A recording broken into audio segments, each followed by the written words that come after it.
Shalom, saudara-saudara yang dikasihi Tuhan Yesus.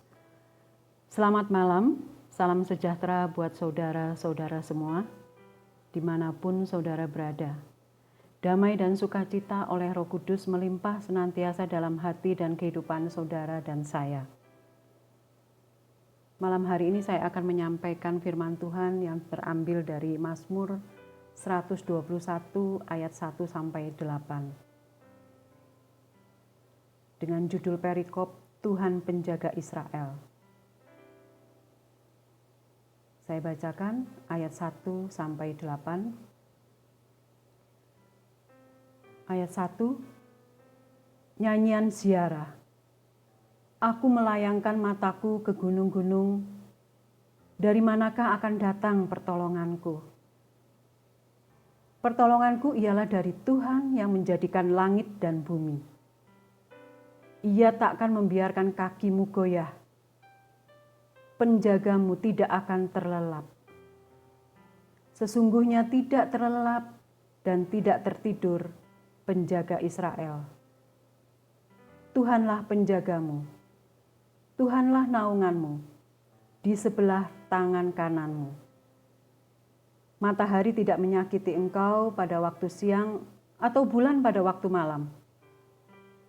Tuhan akan menjaga engkau terhadap segala kecelakaan. Ia akan menjaga nyawamu. Tuhan akan menjaga keluar masukmu dari sekarang sampai selama-lamanya. Amin. Kenapa di ayat 1 tertulis nyanyian ziarah? Ziarah itu di sini bisa diartikan naik. Bukan seperti ziarah yang ke kubur ya, tetapi di sini ke kuburan maksudnya, tetapi di sini ziarah adalah bisa diartikan naik. Karena sebagaimana Tuhan perintahkan di Keluaran 23 ayat 14 yang bunyinya, 3 kali setahun haruslah engkau mengadakan perayaan bagiku. Di Perjanjian Lama, orang-orang Israel dari berbagai tempat akan melakukan perjalanan ziarah ke Yerusalem untuk menyembah Tuhan di Bait Allah pada hari-hari besar tertentu. Hal ini dilakukan 3 kali dalam setahun. Biasanya pada perayaan Hari Raya Paskah untuk memperingati keluarnya Israel dari tanah Mesir. Atau Hari Raya Pentakosta, Perjanjian Lama, dan Hari Raya Pondok Daun. Bait Allah ada di Yerusalem yang letaknya di atas bukit. Dan Bukit Sion letaknya di atas Yerusalem. Perjalanan ziarah ini melelahkan. Dibutuhkan semangat dan keyakinan teguh, bahkan bahwa mereka akan bertemu dengan Tuhan. Mazmur 120 sampai 134 berisi nyanyian yang dinyanyikan pada saat orang-orang Israel melakukan perjalanan ziarah, termasuk Mazmur 121 ya. Untuk memberi semangat dan saling menguatkan kepada para ziarah tersebut, mereka menyanyikan Mazmur ini dengan saling bersahutan. Di sepanjang perjalanan itu tentunya ada banyak bahaya, kekurangan air, tersesat, kecelakaan, bisa juga bertemu binatang buas.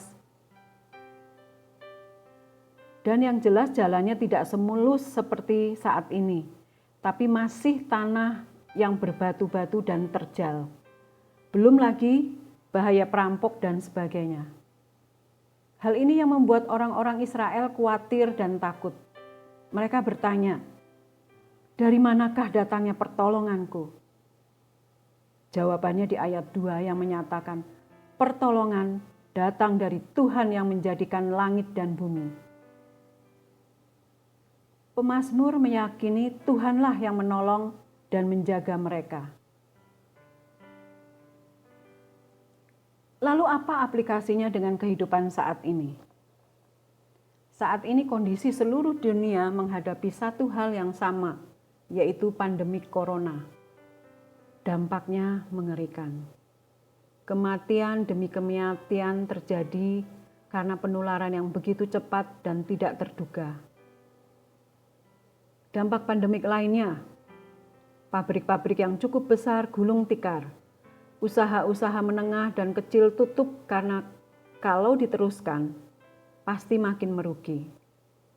Hal ini yang menyebabkan PHK atau pemutusan hubungan kerja dari berbagai bidang usaha. Bahkan di bidang kerohanian pun terkena dampaknya. Juga daya beli melemah. Ada ketakutan, khawatir, bingung. Jawabannya ya. Terus harus minta tolong kepada siapa? Karena semua mengalami hal yang sama. Perjalanan ziarah orang-orang Israel masa perjanjian lama ini, kalau mau dipas-pasin kondisinya sama. Dengan saat ini, ada ketakutan, ada kekhawatiran. Tapi mereka harus menghadapi semua itu. Saat mereka naik ke Bukit Yerusalem dan ke Bukit Sion, dan turun dari Bukit Yerusalem maupun Bukit Sion, banyak masalah dan ancaman yang mengerikan. Toh kehidupan harus terus berlangsung. Beberapa waktu yang lalu saya melihat di TV ada seorang public figure, dia pemusik. Karena dampak pandemik ini, dia harus berjualan sayur keliling, berjualan sayuran keliling dengan menggunakan motor. Pada saat diwawancarai, apa enggak malu dari seorang artis menjadi penjual sayuran keliling seperti sekarang ini? Dan jawabannya simpel, kehidupan harus terus berlangsung. Istri dan anak-anak saya juga perlu makan. Selama tidak ada job, apapun harus saya lakukan selama itu halal, dan saya hanya bisa berjualan sayuran ini. Bahkan ada desainer terkenal yang hasil karyanya itu luar biasa, harus banting setir dengan berjualan aneka sambal buatannya.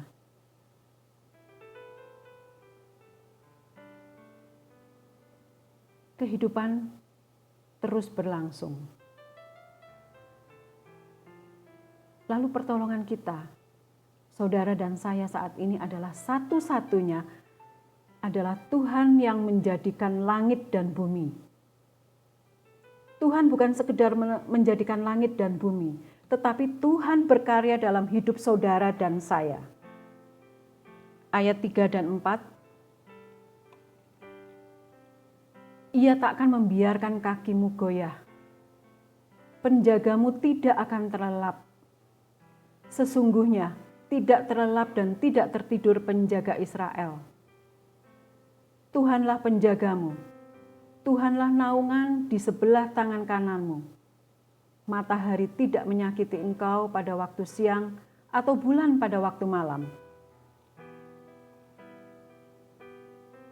Tuhan menjagai kita. Penjaga kita tidak akan pernah terlelap dan tidak akan tertidur. Bahkan Tuhan menaungi dan ada di sebelah tangan kanan saudara dan saya. Saya teringat saat anak-anak sakit waktu kecil. Sebagai ibu, saya berusaha untuk merawat, menemani, menjagai mereka, supaya mereka nyaman pada saat kondisi sakit yang tentunya tidak enak. Tetapi alarm tubuh manusia kadang tidak bisa dilawan, yaitu mengantuk. Saya bisa tertidur. Tetapi Tuhan, Dia Maha Kuasa yang menyatakan dirinya menjaga saudara dan saya 24 jam penuh dan tidak akan terlelap. Itu janji Tuhan. Kita harus mempercayakan hidup dan kehidupan kita kepada Tuhan, Sang Penjaga hidup kita. Lalu ayat yang ke-7 dan ke-8, Tuhan akan menjaga engkau terhadap segala kecelakaan. Ia akan menjaga nyawamu. Tuhan akan menjaga keluar masukmu dari sekarang sampai selama-lamanya. Tuhan menjaga nyawa saudara dan saya. Dan Tuhan juga yang menuntun saudara dan saya dalam menjalani kehidupan ini, yang masih terus berlangsung saat ini. Membaca Mazmur 121 ini, hati saya tuh sukacita. Karena saya memiliki Tuhan yang dahsyat, Tuhan yang luar biasa. Yang menjaga kita, menjaga saya, saudara dan saya, tidak main-main. Dan Dia sungguh-sungguh menjagai kita. Luar biasa Tuhan kita ya. Rasanya saya tuh tak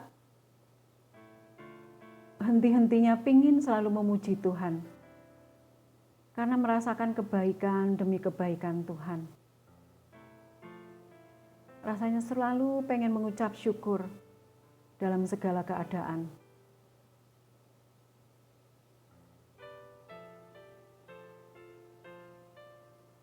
Dari membaca Mazmur 121 ini, justru menguatkan saya secara pribadi untuk saya makin menyerahkan hidup saya dan keluarga saya kepada Tuhan, Sang Penjaga kita. Saudara, membaca Mazmur 121 ini menguatkan saya bahwa Tuhan tidak pernah tinggalkan saudara dan saya, walau sedetik pun. Kalaupun saat ini mengalami masalah yang tidak tahu jalan keluarnya, datang pada Tuhan. Percayai janji-janjinya. Dan mengucap syukur. Karena dalam mengucap syukur ada berkat yang akan dicurahkan dalam hidup saudara dan saya.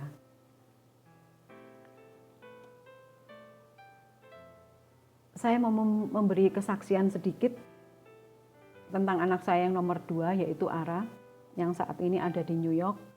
Dia sebagai seorang diplomat ditugaskan di Dewan Keamanan PBB.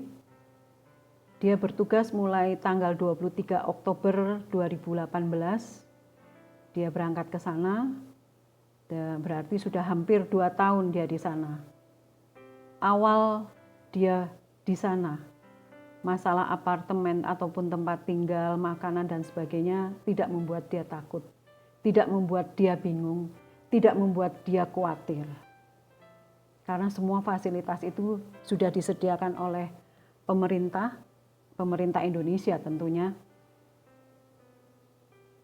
Tapi di dalam pekerjaan, dia bingung, dia harus bagaimana. Karena itu sesuatu yang baru, dia baru penempatan pertama dan dia harus ditempatkan di New York. Mau tidak mau dia harus menerima penempatan pertamanya itu di New York. Awal dia bekerja sebagai diplomat di Dewan Keamanan PBB, begitu banyak tekanan-tekanan yang dia terima dari kanan, kiri, muka, belakang. Dari rekan-rekan kerjanya, dari lingkungan, bahkan dari pimpinan-pimpinannya. Dan itu membuat dia hampir-hampir nggak sanggup. Beberapa kali dia menghubungi kami, bercerita, dan dia mengatakan, aku bisa nggak ya, Ma, Pa, doakan aku. Aku bisa nggak ya, Ma, Pa, melanjutkan pekerjaan ini? Rasanya nggak sanggup. Tekanannya yang kalau mau saya ceritakan memang begitu luar biasa. Bahkan pada saat dia bercerita, saya sendiri yang mendengarnya itu rasanya pengen nangis gitu loh. Dan saya memang menangis pada saat dia bercerita di video call. Tapi saya berusaha bertahan untuk tidak menangis. Saya nggak mau malah membuat dia makin sedih. Dan pertengahan tahun 2019 dia ditugaskan untuk sesuatu menjadi election organize. Di situ dia bekerja sama dengan seniornya. Dia harus mengumpulkan suara untuk Dewan Keamanan PBB untuk Indonesia, supaya Indonesia bisa mendapat posisi sebagai ketua di Dewan Keamanan PBB. Dia begitu pontang-panting untuk mencari suara ini dari seluruh negara di dunia. Bahkan dia bekerja siang malam, tidak ada waktu untuk dia bersantai. 24 jam dari hari Senin, bahkan Minggu juga. Kenapa saya bilang 24 jam? Karena dia perbedaan waktu di Indonesia dengan New York itu 12 jam. Jadi kalau di sini jam 7 pagi, di sana jam 7 malam. Jadi kalau hari Minggu yang harusnya dia bisa santai ataupun dia bisa ibadah atau melakukan sesuatu untuk dirinya sendiri, itu tidak bisa dia lakukan. Karena di sini sudah hari Senin pagi. Jadi boleh dikata dia bekerja siang dan malam, dan saya mengkhawatirkan kesehatannya. Tapi puji Tuhan dia sehat. Walau sempat beberapa kali dia harus ke dokter, dia cerita harus ke dokter, ada gangguan jantungnya, ada ini, ada itu. Tapi saya dan suami menguatkan dia, mendoakan dia. Dan itu menjadi kekuatan buat dia secara pribadi pada saat dia di New York ini. Kemudian sebagai election organize dia IO untuk mencari suara, pemungutan suara di Dewan Keamanan PBB. Hasil kerjanya luar biasa. Dan dia bisa menyelesaikan tugas itu dengan sangat baik. Bahkan Menteri Luar Negeri juga memberi pujian. Tapi ternyata tidak hanya itu. Kemudian ada usaha-usaha lain, tekanan-tekanan lain yang saya sendiri rasanya kok bisa. Ternyata tidak seenak dan senyaman seperti di gambar-gambar media sosial yang sering dia tampilkan. Karena tekanannya begitu kuat. Dan yang terakhir, kemarin ada sepanjang sejarah baru resolusi Indonesia ini diterima oleh Dewan Keamanan PBB, yaitu tentang perempuan di dalam menjaga keamanan dalam konflik di dunia ini.